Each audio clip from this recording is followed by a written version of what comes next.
कि जिस मुक्ति की साधना, जिस शांति की साधना हमारे महापुरुषों ने कहीं एकांत स्थल में किया, जंगल में किया, किसी गिरी कंदरा में किया, गुफा में किया, लंबे साल तक किया। भगवान बुद्ध को देखिए 7 वर्ष निरंतर साधनारत रहे। महावीर जंगलों में गए, साधनारत रहे, साधना करते करते एक समय ऐसा आया वस्त्र गिर गए, प्रवाह न किया। मैंने कहा जिस मुक्ति की अवस्था पाने के लिए हमारे महापुरुषों ने ना जाने कितने समय एकांत स्थलों में बिताया, कंदराओं में बिताया, आप उस मुक्ति के रहस्य को लाल बत्ती पर खड़े होकर 30 सेकंड में पाना चाहते हैं? क्या यह संभव है? पहली बात तो पात्रता भी तो होनी चाहिए। आप जिस चीज के बारे में जानना चाहते हैं वैसी पात्रता भी तो हो कि आप वो पात्र बने हैं कि नहीं। बेचैनी भीतर हो, व्याकुलता भीतर हो, धैर्य हो नहीं, और आप चाहते हैं मुक्ति का ज्ञान मिल जाए। ये संभव नहीं है। धैर्य तो रखना पड़ता है। आप जमीन में बीज भी बोते हैं तो प्रतीक्षा करते हैं, किसान वर्ग से सब है। किसी भी फसल में आप जब बीज डालते हैं तो आप प्रतीक्षा करते हैं कि नहीं, कि डाल करके रोज चेक करते हैं कि देखें हुआ कि नहीं। और रोज जमीन खोद के रोज बीज चेक करेंगे तो होगा कभी? एक बंदर की कहानी है, ऐसे ही करता था। कुछ बीज बो दिया, आज बोया, दूसरे दिन देखा उगा नहीं, फिर खोद के बीज को चेक किया, अरे क्यों नहीं उगा। फिर दूसरे दिन बो दिया, फिर तीसरे दिन खोद के चेक किया। 15 दिन ऐसे ही निकल गया, बीज अंत में सूख के सड़ गया। विवेकी संत कहते हैं कि आपको बाहर भी कुछ करना हो तो प्रतीक्षा तो करनी पड़ती है। आप कोई फसल ही बोते हैं तो आपको इंतजार तो करना पड़ता है, धैर्य तो रखना पड़ता है, तब वो बीज फसल बनती है। कोई सोचे कि नहीं मेरे पास धैर्य नहीं है, मेरे पास समय नहीं है, मैं तो बीज को फोड़ करके पौधा को खींच लूंगा, है कोई उपाय ऐसा करने का? आप बीज को फोड़कर पौधे निकाल सकते हैं क्या? सदगुरु कहते हैं नहीं। धैर्य रखिए, आपने बीज को सही तरह से मिट्टी में डाल दिया है, अब आप प्रतीक्षा करिए, थोड़ा इंतजार करिए। एक समय आएगा जब वो बीज अंकुरित होगा, फिर उसमें से पौधे निकलेंगे। इसी तरह जीवन में अगर कुछ सफलता चाहते हैं तो धैर्य तो जरूरी है, प्रतीक्षा तो जरूरी है। किसी भी चीज में जल्दबाजी करने का मतलब है कि आप उस चीज को खो देंगे, जो है वो भी चला जाएगा। इसलिए प्रतीक्षा जरूरी है। साहब क्या कहते हैं? धीरे धीरे रे मना। पारिवारिक जीवन में शांति चाहते हैं, धीरे धीरे अपने व्यवहार को पहले ठीक करिए, फिर प्रतीक्षा करिए। अगर मान लीजिए भाई का व्यवहार आपके प्रति ठीक नहीं है, पत्नी का व्यवहार ठीक नहीं है, आप प्रतीक्षा करिए। अब कल कुछ कह दिया भाई ने, कल कुछ कह दी पत्नी ने, आज भी उसी चश्मे से मत देखिए। हम क्या करते हैं कि अगर कल या परसों या 1 महीना पहले किसी ने कुछ कहा अपने ही घर में, तो आज भी हम उसको उसी चश्मे से देखते हैं कि इसका तो ऐसे ही मन है, इसकी तो आदत यही है। वही मान्यता हमारी बनती है, रिश्ते बिगड़ जाते हैं। सदगुरु कहते हैं नहीं, जो बीत गया है उसको भूल करके नए रिश्ते में, नए दिन में, नए जीवन में फिर से प्रतीक्षा करिए, फिर से मोहलत दीजिए, फिर से वक्त दीजिए। क्या पता आपके धैर्य से वो रिश्ता फिर से जीवित हो उठे, क्या पता आपकी प्रतीक्षा से वो रिश्ता फिर से जीवंत हो उठे। हम कई बार धैर्य नहीं रखते हैं, रिश्ते बिगड़ जाते हैं। कई बार हम प्रतीक्षा नहीं करते हैं, तलाक हो जाते हैं। संतजन कहते हैं ना कि अगर पति पत्नी में विवाद हो जाए, झगड़ा हो जाए और झगड़ा इतना ज्यादा हो जाए कि 2 घंटे बातचीत बंद हो जाए, 3 घंटे बातचीत बंद हो जाए। अब पत्नी सोचती है लगता है अब ये हमसे बात नहीं करेगा, ये तो है ही ऐसा, ये तो चाहता ही यही था कि बात बंद हो जाए, हमको मौका मिल जाए। अब पति सोच रहा है कि अब लगता है पत्नी बात नहीं करेगी। मन दोनों को है पर अहंकार दोनों को झुकने नहीं दे रहा है। तो अहंकार क्या कह रहा है, निर्णय कर रहा है कि नहीं, इसका मन बात करने का नहीं है, इसका मन रिश्ते को संभालने का नहीं है। तो पत्नी ने सोचा, यही बात पति सोच रहा है कि इसको तो सुधार की बात ही नहीं है, ये तो अब पिंड छुड़ाना चाहती है। और धीरे धीरे भीतर अपनी कल्पनाओं में जीते हुए हम रिश्तों के बीच एक अदृश्य दीवार खड़ी कर लेते।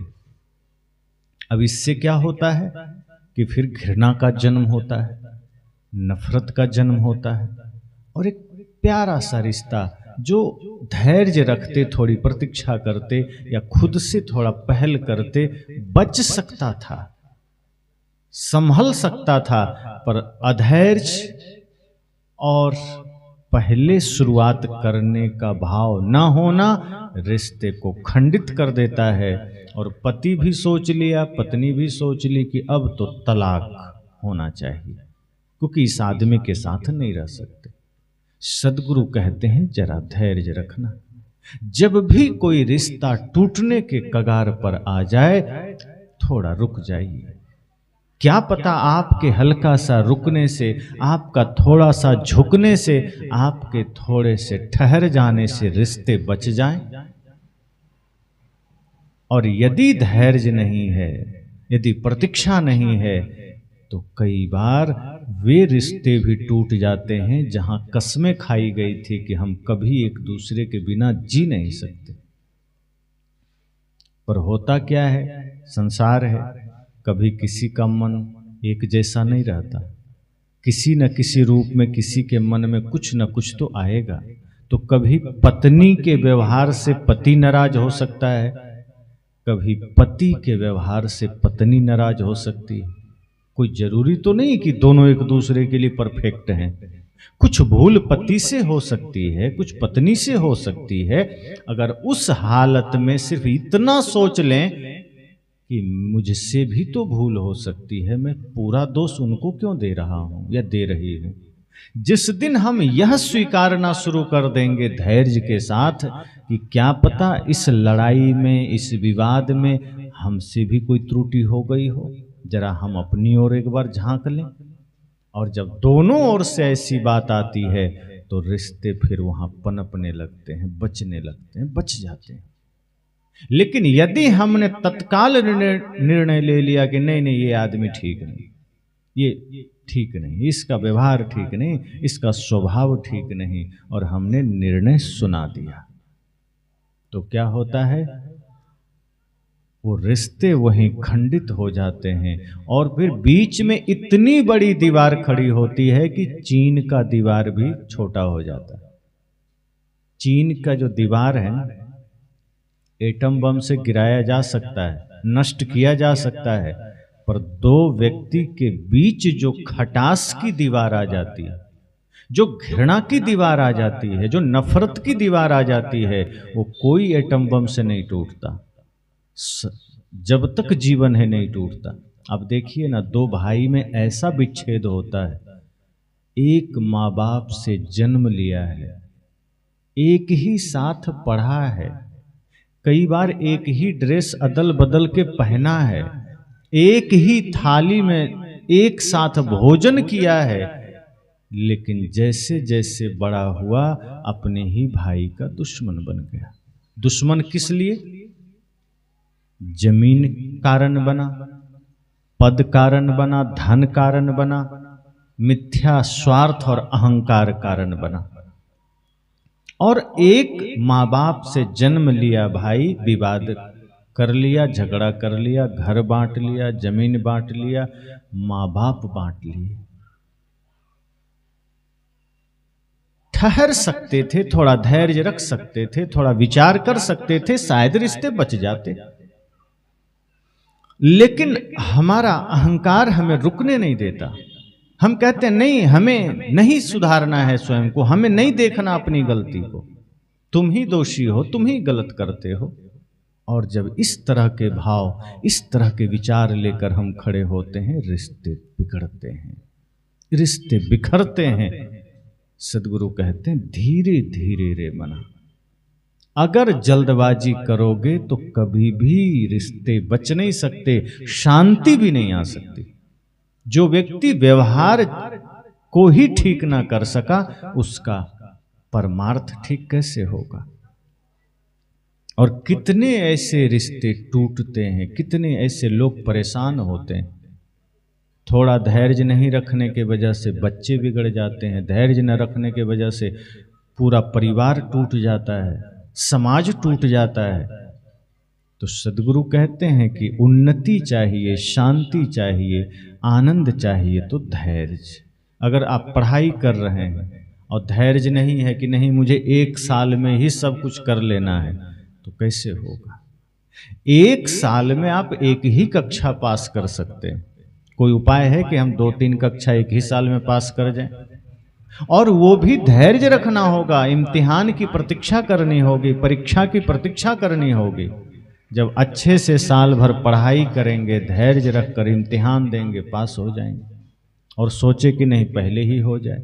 अब कई लोग नौकरी के लिए परेशान हो जाते हैं कि नौकरी नहीं मिल रही, नहीं मिल रही। अब इस बात से इतना टेंशन आदमी ले लेता है कि मिलने को भी हो तो टेंशन में इतना चित्त विक्षिप्त हो जाता है कि फिर वो असफल होने लगता है।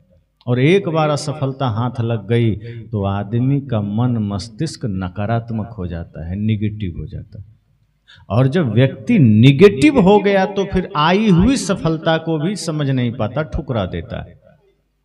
सदगुरु कहते हैं थोड़ा सा अधैर्य होने से पूरा जीवन नकारात्मकता के शिकार हो जाता है। आप जब नकारात्मक होते हैं, आपके भीतर जब नकारात्मक शक्ति आ जाती है, फिर अच्छी चीजों में भी कमियां खोजने का मन हमेशा तैयार रहेगा। अच्छी चीजों में भी फिर बुराई देखने के लिए मन खड़ा हो जाएगा। जहां कुछ अच्छा लिया जा सकता था, वहां से भी बुराई लेने के लिए मन आपको प्रेरित करते रहेगा। कोई आकर कह देगा कि देखो इस रास्ते चलो, हो सकता है सफल हो जाओगे, तो आपका मन क्या कहेगा, नहीं नहीं ऐसा नहीं है, बहुत लोगों को मैं डूबते देखा हूं, ये तो डूबने का है, ये तो बिखरने का है, ये तो बर्बाद होने का रास्ता है, ऐसा नहीं है। तो ये काम कर लो, अरे इसमें भी नहीं होगा, क्या पता। अब जैसे किसी को कहो कि चलो तुम बिजनेस कर लो, तो आदमी जो निगेटिव माइंड का है वो क्या कहेगा, और बिजनेस में घाटा लग गया तब, बर्बाद हो गया बिजनेस तब, तो ठीक है तुमको क्या करना है, तो हमको नौकरी करनी है, तो ठीक है नौकरी कर लो। फिर कहता है और नौकरी नहीं मिली तो, अब मिल गई तो ज्यादा हार्ड वाली मिल गई तो, हम बीमार हो गए तो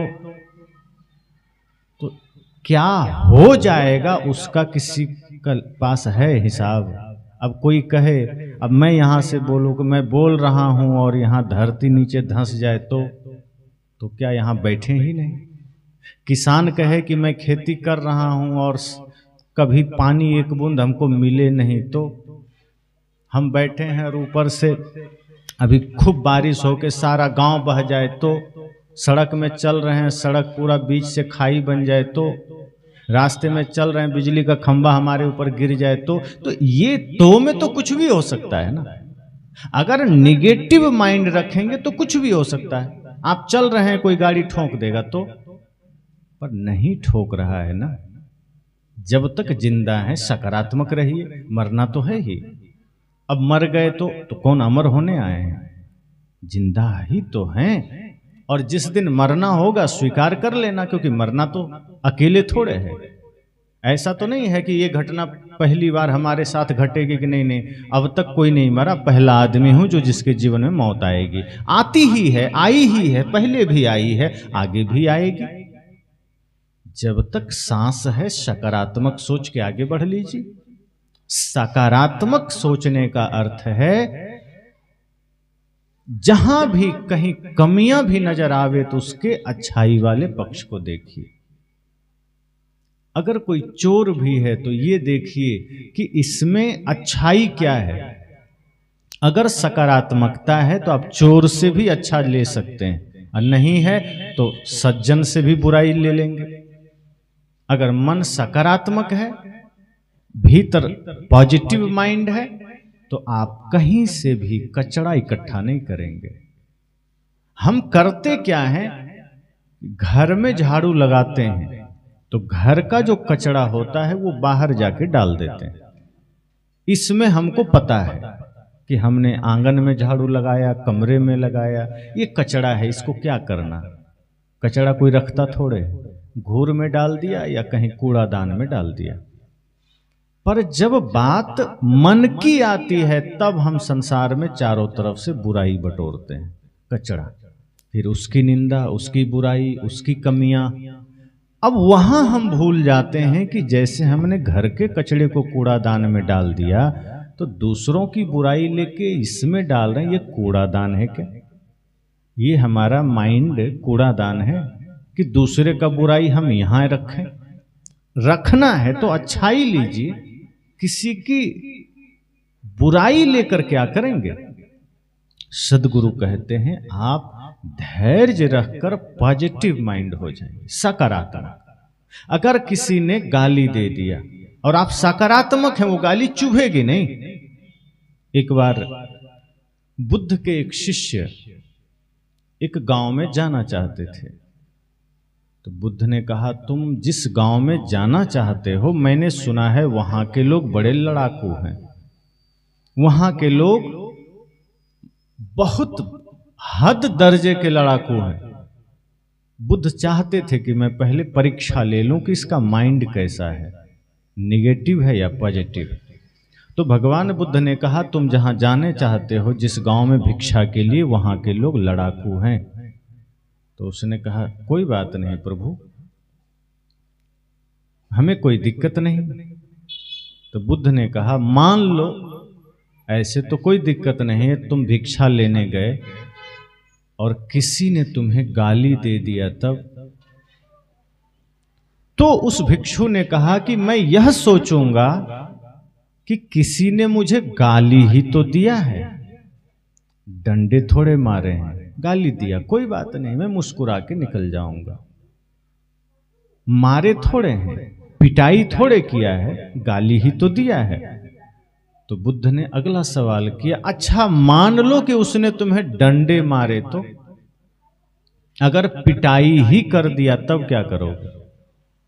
तो भिक्षु ने कहा प्रभु तब मैं यह सोचूंगा कि मारा ही है, जान से थोड़े ना मार दिया है। अरे दो चार डंडे ही तो मारे हैं, कोई प्राण तो नहीं ले लिए, क्या है, कोई बात नहीं, उसकी खुशी। बुद्ध ने कहा अंतिम बात, अगर जान से ही मार दे तो? कहा प्रभु तो मैं ये सोचूंगा कि मेरा जीवन धन्य हो गया, कि चलो अच्छा हुआ इस शरीर को छुट्टी दे दिया उसने। हो सकता है आगे इस शरीर से कोई भूल हो जाती, कोई पाप हो जाता, कृपा की उसने कि इसको आराम दे दिया, अच्छा हुआ मार दिया। बुद्ध ने कहा अब तुम पूरी दुनिया में जाओ, कोई तुम्हें बुरा कह नहीं सकता, कर नहीं सकता, नुकसान तेरा हो नहीं सकता, क्योंकि जो इस कदर अपने मन को समझा लेता है पूरी धरती पर उसका कोई बाल बांका नहीं कर सकता। क्योंकि कोई कुछ तभी करता है जब हम उसमें खुद शामिल होते हैं। कोई हमारे साथ बुरा बर्ताव करना चाहे तो हम उस बर्ताव में शामिल होते हैं, तब हमें खटकती है बात। अगर कोई कुछ भी कह रहा है और हम उसका ध्यान में ना लाएं बात को, तो क्या होगा? आप रास्ते जा रहे हैं, रास्ता चलते चलते कहीं कुत्ता भौंकने लगा, तो आप क्या करते हैं? खड़े होकर के साथ में भौंकते हैं या चुपचाप निकल लेते हैं? आप निकल लेते हैं। आप जानते हैं वो कुत्ता है, उसके साथ हम थोड़े भौंकेंगे, उसका काम वो भौंक रहा है। लेकिन कुत्ता के जगह कोई आदमी और वो आपको गाली दे दे तब कमर पर हाथ रख कर मुड़ जाते हैं कि तुम्हारा मजाल हमको गाली देगा, तुमसे ज्यादा हमको आता है। अब आपको चोट लग गई, आप देखे कि कुत्ता है तो कोई हर्ज नहीं, कुत्ता है, पर आदमी है तब आपको बर्दाश्त नहीं गया। अब आप वही काम कर रहे हैं जो आपको नहीं करना चाहिए। सद्गुरु कहते हैं जब पॉजिटिव रहोगे तो किसी की गाली भी आपको ऐसा लगेगा कि वो दिया, हमें लेना ही नहीं है, तुम देते रहो, हम निकल लिए। बाजार में बहुत चीजें बिक रही है, हमें जो लेना है वही तो लेंगे। जहां कहीं हाट लगता है, हटिया, मार्केट, बाजार, आप खुद सोचिए, आपको लेना है सब्जी और दूर में कहीं मछली भी बिक रही है, तो आप अगर शाकाहारी हैं तो आप सब्जी लेकर घर आ जाते हैं। मछली बेचने वाला आपको जबरदस्ती कहता है कि नहीं तुमको लेना ही पड़ेगा, और आप मजबूर होते हैं कि नहीं नहीं हमें भी लेना पड़ेगा, और बेच रहा है तो क्या करें, लेना ही पड़ेगा। कि बगल में मछली है, नहीं लेंगे तो नाराज हो जाएगा। नहीं, वहां आप चयन करते हैं कि मेरे लिए जरूरी क्या है, मुझे चाहिए क्या। वो बेच रहा है मछली, आवाज लगा रहा है ले लो, सस्ते में ले लो, पर आप उस पर ध्यान नहीं देते। आप ध्यान कहाँ देते हैं, मुझे सब्जी चाहिए। आप घर आ गए, पर आप रास्ते में निकले, कहीं सत्संग हो रहा है, कहीं कोई आपकी निंदा कर रहा है, तो सत्संग आप नहीं लेते हैं, निंदा आप ले लेते हैं। गलती किसकी? किसी ने निंदा भी दिया है, कहीं सत्संग भी हो रहा है, आप सत्संग लीजिए, आपके जीवन के लिए सत्संग जरूरी है। लेकिन कोई गाली दिया तो हम तुरंत हृदय में ले लेते हैं। सद्गुरु कहते हैं आप सकारात्मक बनिए, और इसके लिए धैर्य चाहिए, स्वयं का चिंतन, स्वयं पर मंथन, स्वयं पर विचार। आप अपने मन पर विचार करिए, क्योंकि ये मन ही है जो हमें बंधन में डालता है, पीड़ा में डालता है। और जो व्यक्ति मन पर थोड़ा सा भी धैर्य रख करके उसको साध लिया, तो संतजन कहते हैं कि फिर वो आदमी नरक में भी जाएगा ना, तो नरक को स्वर्ग बना देगा। और मन अगर निगेटिव है तो स्वर्ग को भी मन नरक बना देगा। अच्छा घर हो, एक व्यक्ति का मन बिगड़ जाए, वो घर नरक बन जाता है। आपका अपना अपना घर, अपने अपने जीवन को देखना, कोई ना कोई ऐसी घटना घटती होगी, या घटती है या घटी है, जहां आप भी महसूस करेंगे कि एक एक छोटी छोटी बातें घर को तोड़ सकती है, परिवार को तोड़ सकती है। अगर वहां धैर्य न रखा जाए तो बहुत कुछ हो सकता है। और जब आप थोड़ा सा धैर्य रखते हैं, थोड़ा पॉजिटिव होते हैं, सही सोचते हैं, तो सब कुछ सही हो जाता है। सद्गुरु कहते हैं पारिवारिक जीवन में भी सफलता चाहिए, थोड़ा ठहरिए, थोड़ा सोचिए, विचारिए। हड़बड़ा जाएंगे तो बात बिगड़ सकती है। और यदि सकारात्मक सोच आपकी है, पॉजिटिव थिंकिंग आपकी है, तो आपको चिंता नहीं करना, फिर आप जहां भी होंगे सब सही होगा। और नकारात्मकता है तो मैंने प्रथम सत्र में कहा था कि मन गंदा है, आप मंदिर में बैठे रहो, क्या होगा? मंदिर भी गंदा होगा। और आपका मन अच्छा है, फिर आप कचड़े में चले जाओ, कहीं बाजार में चले जाओ, आप वो माहौल ठीक कर देंगे। कई बार मैंने सुना है कि कई लोग झूठे मुकदमे में जेल चले जाते हैं, स्वभाव से बड़े अच्छे होते हैं, सज्जन पुरुष होते हैं, ज्ञानी होते हैं, लेकिन कानून व्यवस्था ऐसी है कि उसकी आंख पर पट्टी है, हालांकि अब पट्टी हटा दी गई है, पर कानून व्यवस्था ऐसी है जहां हो सकता है कोई इल्जाम लग गया, कोई भूल, बस किसी ने फंसा दिया, अब वो आदमी जेल चला गया, 6 महीने साल भर की सजा हो गई, पर मन अच्छा है, विचार अच्छा है, तो वो जेल में जाके बिगड़ता नहीं है, बल्कि अपने व्यवहार से, अपने कर्म से, अपने वचन से वहां रहने वाले कैदी का बदल देता है जीवन, उसके भीतर परिवर्तन ले आता है। सद्गुरु कहते हैं जो सकारात्मक आदमी है, जो धैर्यवान आदमी है, वो अपने भीतर तो परिवर्तन लाता ही है, अपने जीवन में खुशियां तो लाता ही है, वो दूसरे की भी खुशी का कारण बनता है।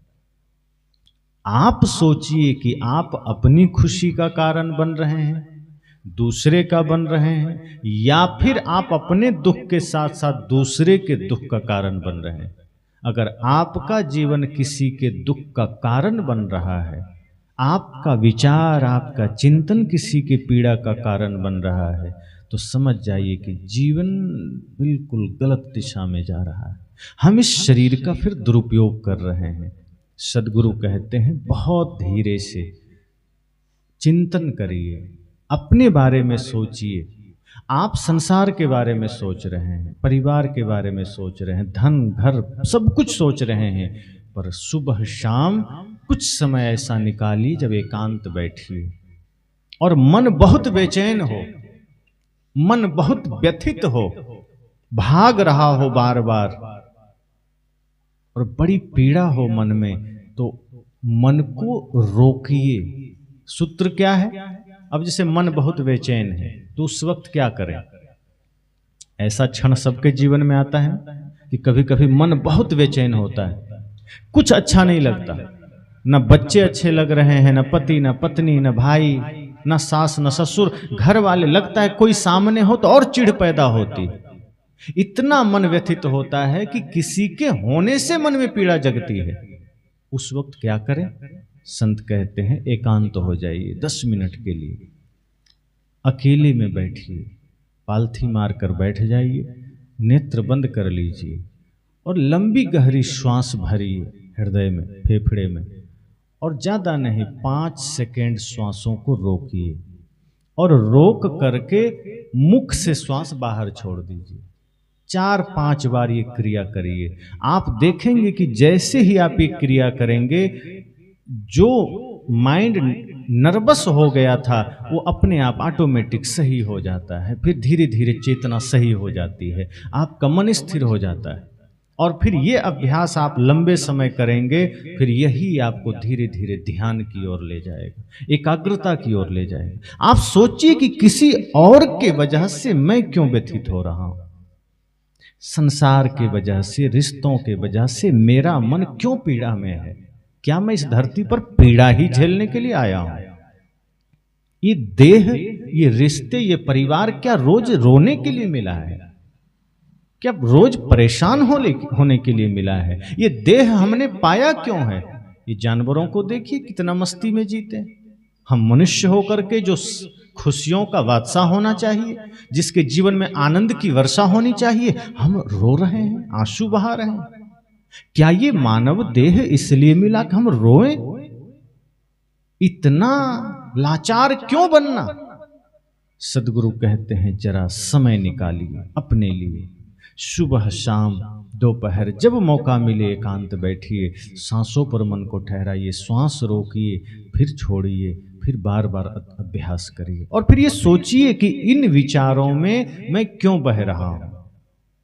ये जो व्यथित मन है, ये जो चिंतित मन है, ये लाचारी ही तो है, पीड़ा ही तो है, दुख ही तो है। इसको फिर मैं लगा क्यों रहा हूं हृदय से? जिस वजह से मन व्यथित हुआ है उस बिंदु पर पहुंचिए। जिस कारण से मन में पीड़ा ने जन्म लिया है वहां तक जाइए कि कहां से ये पैदा हुआ। और जब आप धीरे धीरे चिंतन करेंगे, धीरे धीरे उस पर विचार करेंगे, तो आप पाएंगे कि सब ठीक हो रहा है। फिर आपको कोई दुखी नहीं कर सकता। दुखी तभी तक कोई करता है जब हम दुखी होना चाहते हैं।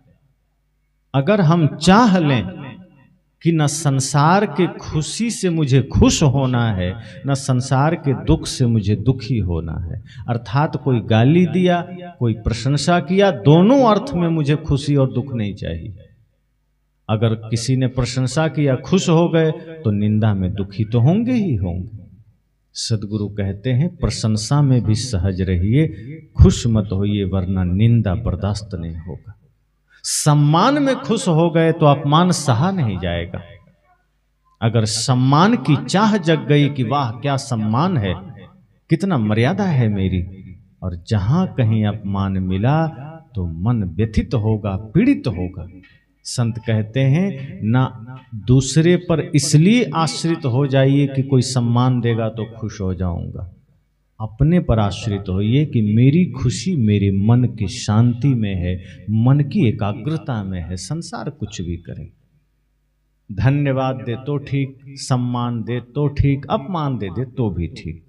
जो संसार के पास है वो दे दे, दोनों में हाथ जोड़ लीजिए, ठीक। आपको कोई दुखी नहीं कर सकता। सामर्थ्य नहीं है। सदगुरु कहते हैं धैर्य रख करके आगे बढ़िए, धीरे धीरे रे मना, धीरे सब कुछ हो। अगर धीरे से विवेक के द्वारा आप चलेंगे तो आपका घर भी स्वर्ग बन सकता है। फिर ऐसा नहीं है, अब जैसे हमारे भारतीय समाज में माताओं के साथ दुर्व्यवहार हुआ भी है, और ऐसा बाल्यकाल से बच्चियों को बनाया जाता है कि तुम तो लड़की हो, तुम तो कमजोर हो, तुम तो बड़ी होकर क्या करोगे, चूल्हा चौका बर्तन, ये तेरा काम है। अरे तुम्हें तो ऐसे सजना है, तुम्हें तो ससुराल जाना है। हम ऐसा बोल बोल कर बच्चियों को पहले ही स्त्रीत्व भाव से एक कमजोरी का तमगा ठोंक देते हैं। अब उसके भीतर में वीरता का भाव नहीं जगता, ध्यान साधना का भाव नहीं जगता। और जब कोई थोड़ा सा संत गुरु के सानिध्य में आते हैं, थोड़ा जगह भी, तो समाज का कुछ ऐसा माहौल। आखिर इसी धरती पर कभी मैत्रेयी हुई, कभी गार्गी हुई, कभी मदालसा हुई, कभी मीराबाई हुई, कभी वीरांगना लक्ष्मीबाई हुई। उन्होंने भी अपने जीवन को विकसित किया, और किस चीज में कम थी। मैंने प्रथम सत्र में कहा कि वेद पढ़ने का आपको अधिकार नहीं था, पर वेद के मंत्रों को लिखने वाले आप में से ही बहुत सी माताएं थी। कैसे लिखा उन्होंने? तो जो लिख सकती हैं वो पढ़ क्यों नहीं सकती? तो उनको उस तरह से मिला अवसर। आज मैं कहता हूं अपने बच्चियों को कम से कम 8-9 वर्ष तक बच्ची वाला अभ्यास मत कराना। उसके भीतर वीरता, संस्कार और पौरुष, मतलब पुरुष से नहीं मतलब है, पौरुष मतलब आत्मा का स्वभाव होता है, वीरता है, ज्ञान है। आप उसको उससे संस्कारित करिए। उसके बाद उसके भीतर आप ये मत भर दीजिए। आज ज्यादातर माँ बाप क्या करते हैं कि बेटी है तो डांस सीख लेगी, थोड़ा कुकिंग क्लास सीख लेगी। तो क्यों इसके पीछे पड़ना? फैशन सीख लेगी। उसको सिखाना ही है तो उसको कुश्ती सिखाइए, कराटे सिखाइए, बॉक्सिंग सिखाइए, योग सिखाइए। आज देखो दुनिया के देशों की लड़कियां एथलीट्स में जा रही हैं, मेडल जीत कर लाती हैं। हमारे यहाँ की लड़कियां कमजोर, अब कमजोर हैं तो शिकार हो रही हैं। जिस दिन आप स्वयं को मजबूत कर लेंगे, आप अपने पैर पर खड़ा हो जाएंगे, उस दिन आपकी गुलामी खत्म हो जाएगी। गुलामी कब होती है? जब आप लाचार होते हैं। कोई भी व्यक्ति लाचार होगा, पुरुष या स्त्री, और स्त्रियां ज्यादा लाचार है भारतवर्ष में। आपके लिए मर्यादाएं हैं, आपके लिए समाज है, आपके लिए शास्त्र है, पुरुषों के लिए कुछ नहीं। पुरुषों को क्या कह दिया गया? तो परमेश्वर है। कौन बना दिया परमेश्वर? अपने मन से हम लिख लिए हम परमेश्वर हैं। ये मजाक है। जिस नारी ने हमें जन्म दिया वो लाचार हो गई और हम परमेश्वर हो गए। किसने लिखा? ये किसी पागल ने ही लिखा होगा। और अगर ईमानदारी होती तो ये लिख देता कि पति परमेश्वर, पत्नी परमेश्वरी, बात खत्म। समानता की बात हो जाती, कोई दिक्कत नहीं होती। लेकिन नहीं, पति परमेश्वर, स्त्री पैर की जूती, गुलामी की जंजीरें, चौका चूल्हा बर्तन। भारत की आत्मा पर सबसे बड़ा प्रहार यही हुआ। एक समय जब माताएं हर दिशा में सर्वोपरि थी, वैदिक काल तक माताएं सबसे ऊपर थी, इसलिए मातृदेवो भव पहले आया, पितृदेवो भव बाद में। और यही भारत का दुर्भाग्य है कि पुरुष प्रधान समाज ने अपनी महानता, अपने अहंकार के पोषण के लिए उस मातृत्व को पीछे कर दिया जिसके ऊपर होने में भारत की मर्यादा थी। इसलिए हमारे यहाँ वेद के ऋषियों ने या अन्य पुरा काल के महर्षियों ने जब कल्पना की तो धन की देवी लक्ष्मी अर्थात स्त्री को ही माना। विद्या की देवी स्त्री, शक्ति की देवी स्त्री। शक्ति खुद अपने आप में स्त्रीलिंग शब्द है। लेकिन धीरे धीरे पुरुषों को, जो उस समय के अपने को ज्ञानी कहलाने वाले लोग थे, बर्दाश्त नहीं हुआ कि स्त्रियां जब आगे बढ़ेंगे तो हम तो पीछे हो जाएंगे। फिर धीरे धीरे षड्यंत्र रच करके कि ये पढ़ नहीं सकती, ये मंदिर नहीं जा सकती, तो ये है, इस तरह का खेल हुआ। तो मैं कहता हूं कि नहीं, उन जंजीरों को तोड़िए।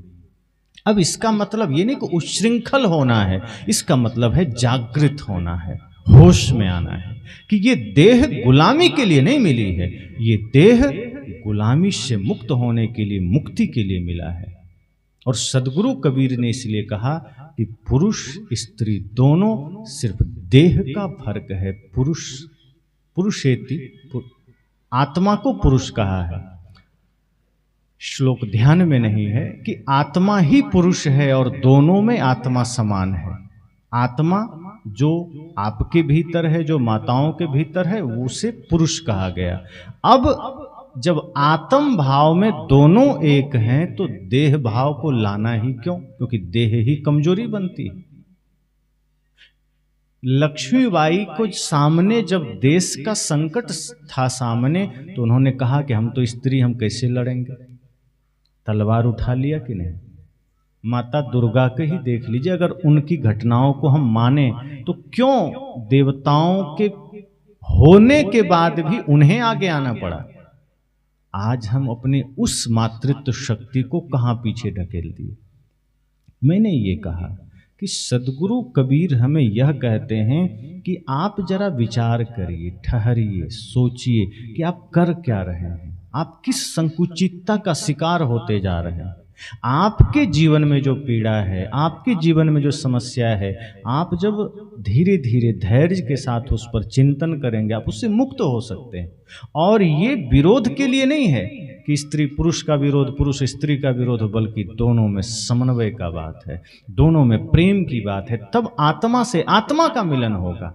अभी की स्थितियों में पुरुष मालिक होता है, स्त्री गुलाम होती है ज्यादातर, और यहीं पर असमानता का जन्म होता है। और उस स्थिति में जो संतान जन्म लेता है, फिर वही माइंड से या तो विक्षिप्त होता है या फिर उल्टी सोच का होता है।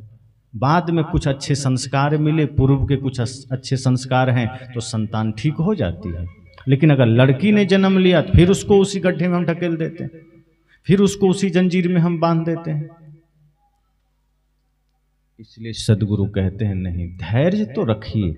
अगर अच्छा होना है, अच्छा आगे बढ़ना है, जीवन में शांति चाहिए, तो अपने पर चिंतन करिए। हड़बड़ाना नहीं है, संसार के पीछे नहीं भागना है, लेकिन ठहर करके जरा सोचना है कि हम क्यों आए धरती पर, हमारा उद्देश्य क्या है, क्यों आंसू बहाएं हम, क्यों पीड़ा में जिए, किसी और के वजह से हम क्यों लाचारी में जिए, संसार के वजह से हम क्यों रोएं। ये देह रोने के लिए तो नहीं मिला। हाँ, करुणा रखिए हृदय में, संवेदना रखिए कि किसी की पीड़ा को देख के हृदय द्रवित हो जाए, लेकिन निरंतर आंसू आंसू आंसू बहाना, क्या यही जीवन है? निरंतर पीड़ा सहना, क्या यही जीवन है? निरंतर लाचारी सहना, क्या यही जीवन है? सदगुरु कहते हैं एक बार अपनी ओर झांको। बीज भी मिट्टी में पहले टूटता है, बिखरता है, और जब धैर्य रखता है तो वृक्ष बन जाता है। हम भी जब तक थोड़ा संघर्ष नहीं करेंगे, हम भी जब तक थोड़ा तपस्या नहीं करेंगे, अपने को थोड़ा ढालेंगे नहीं, तब तक जीवन में कोई नई सफलता अर्जित नहीं होगी, शांति जीवन में आएगी नहीं। इसलिए साहब ने कहा कि माली सींचे 100 घड़ा, ऋतु आवे फल हो। माली 100 घड़ा जल छींट दे पेड़ में, अभी आम का फल आने वाला है, और माली उसमें 100 घड़ा जल डाल दे, तो क्या अगले दिन फल लगेगा? पर ऋतु आएगा, आम का समय आएगा, बिना कुछ किए फल लग जाएंगे। सदगुरु कहते हैं हम ये सोच लें कि नहीं आज ही हमको सब कुछ चाहिए, अभी ही चाहिए, तब भी नहीं मिलेगा। और ये सोच कर कि कभी नहीं हो सकता, छोड़ दें, तब तो और दिक्कत है। इसलिए श्रम, इसलिए गीता में कृष्ण कहते हैं ना, कर्मण्येवाधिकारस्ते मा फलेषु कदाचन, कर्म करो पर फल की इच्छा मत करो। आप कर्म करने में स्वतंत्र हैं, फल मिलेगा, धैर्य रखिए। ये मत सोचिए कि मुझे फल चाहिए ही, अभी ही चाहिए। आपका ध्येय यह होना चाहिए कि हमें कर्म करना है। आपका प्रयास यह होना चाहिए कि हमें अपने उद्देश्यों में चलना है। अब फल कैसे मिलेगा, कब मिलेगा, वो आप तय मत करिए। अब जैसे एक साधारण सी बात है, आप कपड़े फैलाते हैं धूप में, तो आप सिर्फ फैलाते हैं, आप खड़े होकर सुखाते थोड़े हैं। वो काम सूरज का है, वो काम हवा का है। आपने इतना किया है कि रस्सी पर कपड़े डाल दिए। सुखा सकते हैं? आप सुखा नहीं सकते, आप सिर्फ फैला सकते हैं। आप पेड़ लगा सकते हैं, उसका फल खींच नहीं सकते। आपका कर्म इतना है कि आपको जो लक्ष्य है, आपका जो उद्देश्य है, वो कर लीजिए, अपेक्षा मत करिए। ऋतु आवे फल हो, जैसे ही समय आएगा, ऋतु आएगा, वक्त आएगा, फल आपको मिल जाएगा। जब इस भावना के साथ जिएंगे तो दुख नहीं मिलेगा, दुख नहीं होगा। कई लोग कहते हैं घर में रहते हैं, बड़ी पीड़ा होती है, बच्चों को संभालना है, परिवार को संभालना है, आहत हो जाते हैं। संतजन कहते हैं कि आपने उसे ही जीवन मान लिया है। ये तो शरीर की व्यवस्था का एक हिस्सा है, उसी को जीवन क्यों मान रहे हो? आप स्त्री भी हैं तो मुक्ति के बारे में सोचिए ना। मोबाइल आप भी चलाते हैं, ऐसा तो नहीं है कि 2 मिनट का भी अवसर आपको नहीं मिलता होगा मोबाइल छूने का। तो एक तो आप घर में झाड़ू पोछा कर रहे हो, बच्चों को नहला धुला रहे हैं, उसका टिफिन तैयार कर रहे हैं, पति का ध्यान रख रहे हैं, सास ससुर का, ऊपर से मौका मिला मोबाइल में तो सीरियल देख रहे हैं या कार्टून देख रहे हैं या कुछ अपने तरीके का कि क्या बनाएं, रेसिपी देख रहे हैं। संत कहते हैं वक्त मिला है तो ज्ञान देखो ना, कि हमें मुक्ति भी तो चाहिए। बस इतना ही करके थोड़े यहां से चल देना है। जब अवसर लगे तो कुछ समय ये भी सर्च करो कि मन शांत कैसे करें, मुक्ति क्या है, मोक्ष क्या है, कैसे जीवन में शांति आएगी, इन जंजालों में जीते हुए कैसे हमें सुख का रास्ता मिलेगा। तो आपको मोबाइल भी आपका सहयोगी बनेगा। फिर हो सकता है वहीं आपको एक दिशा मिल जाएगी, आपको एक ध्येय मिल जाएगा।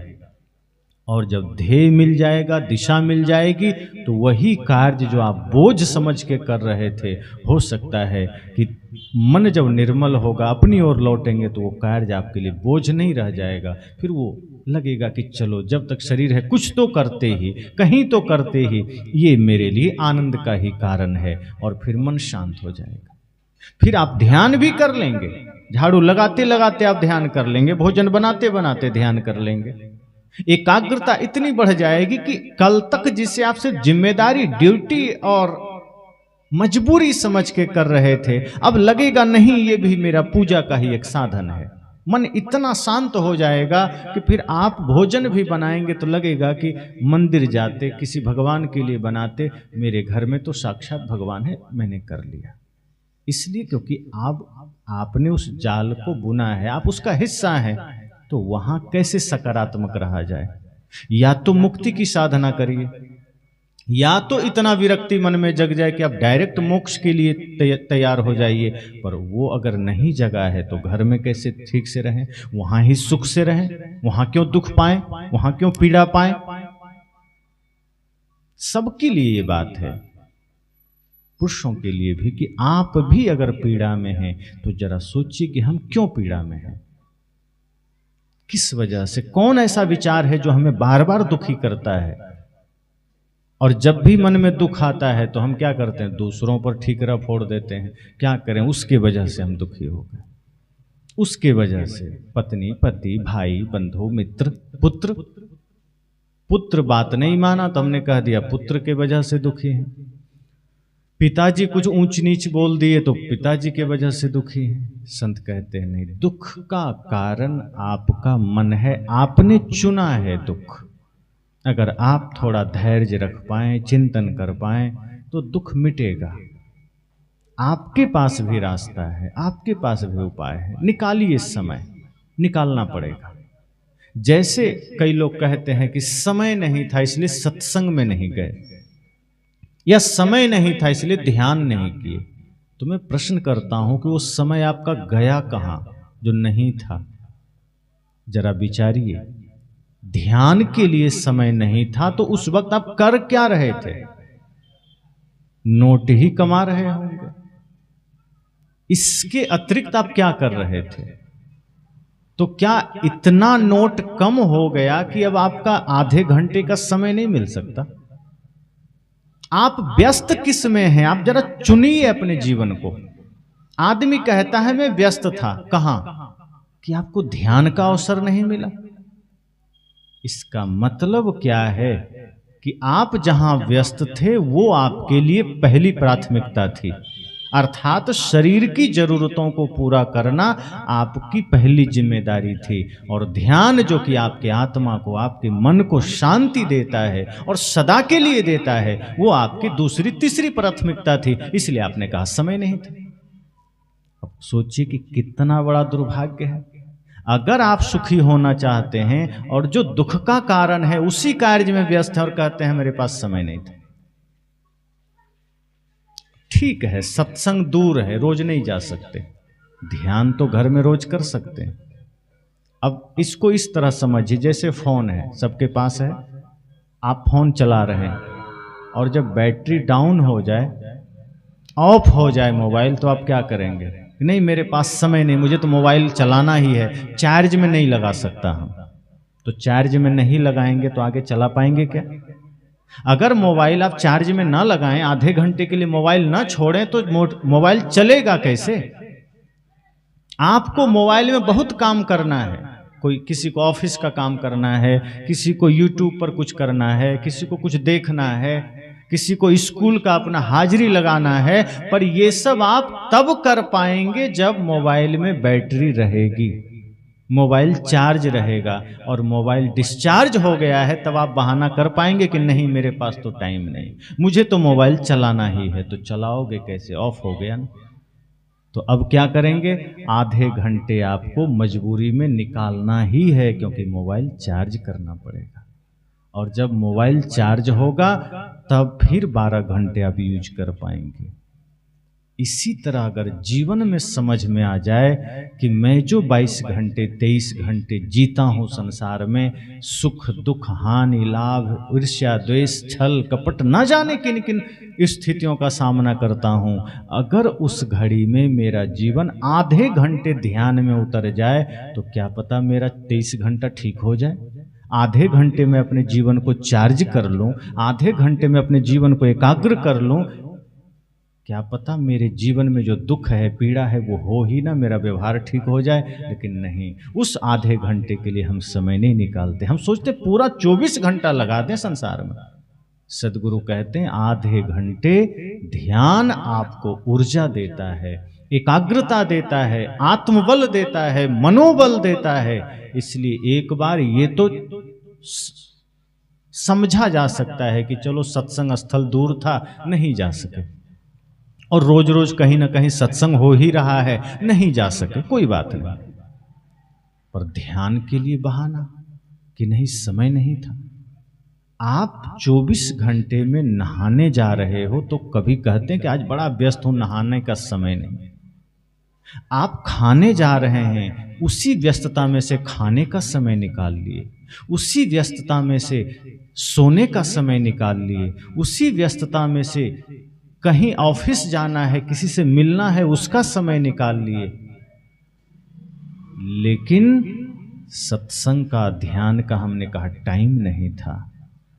तो नहाना अनिवार्य है शरीर के लिए, खाना अनिवार्य है, कमाना अनिवार्य है, तो मन की शांति के लिए ध्यान कितना अनिवार्य है ये आप जरा सोचिए तो। क्योंकि भौतिक जगत में आप कितना कमा लोगे? एलन मस्क से ज्यादा तो हमें लगता है कि हम लोग नहीं कमा सकते। हम लोग तो वैसे भी फकीर हैं, कोई बिजनेस नहीं। जो श्रद्धा से आप भेंट करते हैं वो भी संत सेवा गौ सेवा में लगा देते हैं। कोई संग्रह का भाव ही नहीं, ना कोई मांग है। श्रद्धा से मिल गया, कभी ख्याल भी नहीं आता है कि इसको खाते में जमा कर दो, क्या होगा। गए, तत्काल जो सेवा है कर दिए, कल की चिंता ही नहीं।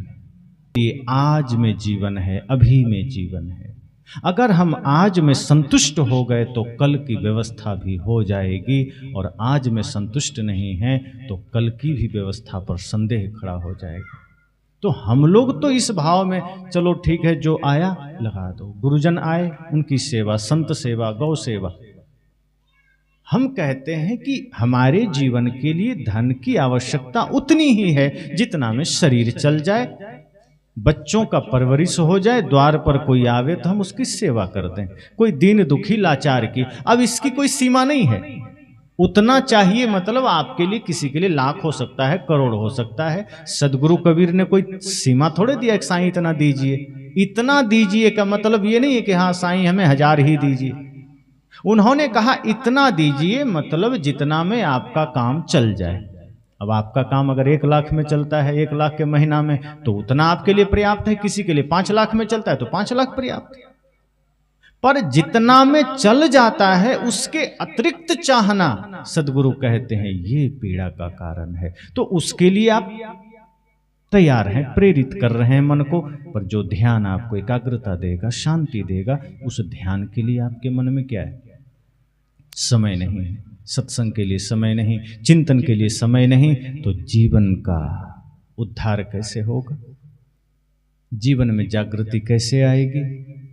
सदगुरु कहते हैं धैर्य के साथ अपने समय का सदुपयोग करिए।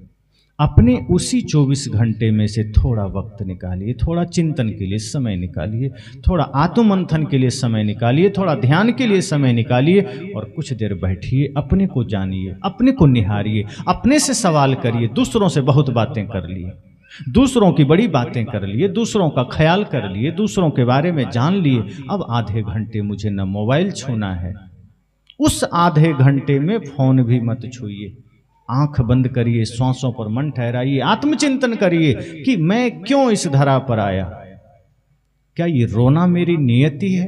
क्या दुख मेरी नियति है? क्या ये संसार का जंजाल मेरी नियति है? नहीं, ये मानव देह भवसागर से पार होने के लिए मिला है। हमने अब तक किया क्या है? पीड़ा के अलावा मिला क्या है? एक दिन चिता में जल जाएंगे, राख बन जाएंगे, पीड़ा के साथ चले जाएंगे। क्या पाया? यहां आया बटोरा, जिया लड़ा झगड़ा, दुख सुख, अंत में मिट्टी होके चल दिए। लेकर क्या चले? वही तिरस्कार, वही पीड़ा। क्या है अंत घड़ी में जो हम कह सकें कि नहीं, हम कुछ अच्छा लेकर जा रहे हैं? जमीन ले नहीं जा सकते, गहने ले नहीं जा सकते, मकान लेकर नहीं जा सकते, वो तो दूर की बात है, शरीर लेकर नहीं जा सकते। जो ले जा सकते थे वो धन कमाया नहीं, और जो नहीं कमाया तो बदले में कुछ पाप इकट्ठा हो गया, अब वो साथी बन गया। अब वो चलेगा तो जहां जहां जब जब जन्म लेंगे वो पाप हमें पीड़ा देता रहेगा। सदगुरु कहते हैं धैर्य से रखिए, आत्मचिंतन करिए, मंथन करिए, समय अपने लिए निकालिए। जब अपने लिए समय निकाल कर विचार करेंगे तो धीरे धीरे ही सही जीवन जागृत होगा, और संत हमें जागृत करते हैं।